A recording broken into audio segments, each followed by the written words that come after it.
মান্নতকে পূরণ করেছে, বলুন সুবহানাল্লাহ।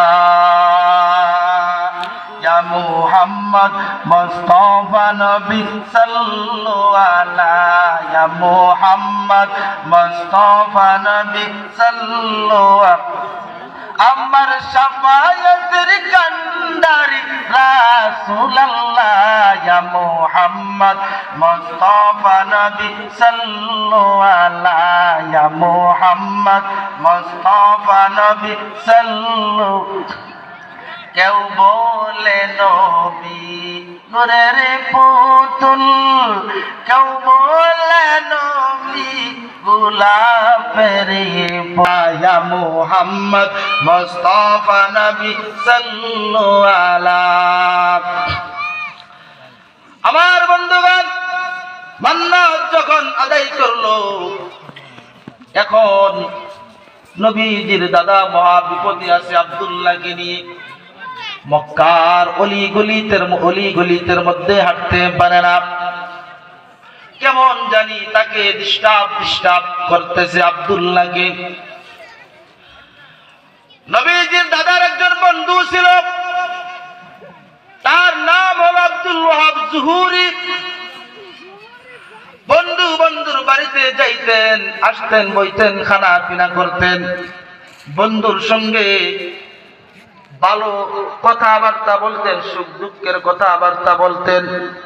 অনেক সময় বন্ধুর সঙ্গে ভালো কথাবার্তা বললে বন্ধুর মেয়েকে বন্ধু নিয়ে নেই, বন্ধুর ছেলেকে বন্ধুর মেয়ের জন্য দিয়ে দেয়, কি বলেন, দেয় না? আমার প্রাণের বাবাজিরা, গভীরভাবে লক্ষ্য করে শুনুন। নবীজির দাদা আব্দুল মুতালিব তার বন্ধুকে বলতেছেন, ওগো বন্ধু, আমি তো একটা মহা বিপদে আছি আমার আব্দুল্লাহ ছেলেকে নিয়ে। কি সমস্যা যে আমার আব্দুল্লাহকে নিয়ে? আমার আব্দুল্লাহ মক্কার অলিগলির মধ্যে হাঁটতে পারে না, তাকে যেন ডিস্টার্ব করে মেয়েরা, তার জন্য যেমন পাগল পাড়া হয়ে রয়েছে। আমি এখন কি করব? তোমার কোনো মেয়ে আছে নাকি?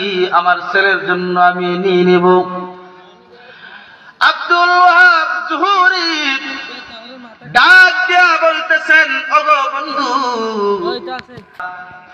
আমার দিলের মধ্যে অনেক আশা আকাঙ্ক্ষা।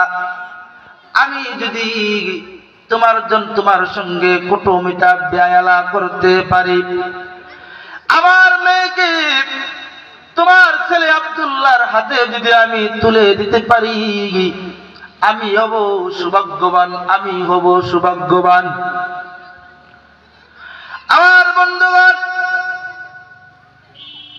ওই কথাটা যখন আব্দুল্লাহ শুনলেন, শোনার পরে অনেক খুশি হয়ে গেলেন, বলুন সুবহানাল্লাহ।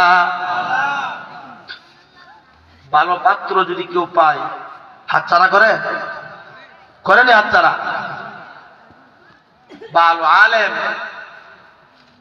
ভালো দিনের মধ্যে সে আছে, নামাজ পড়ে, 5 ওয়াক্ত তাসবিহ তাহলিল করে, পর্দা মতন চলে, এমন ছেলে যদি হয়, কারো আপত্তি থাকে না। যেমন আলী রাদিয়াল্লাহু তাআলা আনহু অনেক গরীব সাহাবী ছিলেন, কিন্তু তার মধ্যে 3টি গুণ ছিল। কয়টি গুণ? 3টি গুণ। ওই আলী নবীজির ঘরের সদস্য ছিল। আলী এখনো বিবাহ করে নাই। আলীকে যখন জিজ্ঞাসা করা হলো, তুমি বিবাহ করবা? তুমি যদি বিবাহ করো, নবীজির মেয়ে মা ফাতেমাকে তোমাকে বিবাহ করে দিব। সুবহানাল্লাহ বলুন। আলী বলতেছেন, আমি হইলাম গরীব। দেন তাকবীর দেন।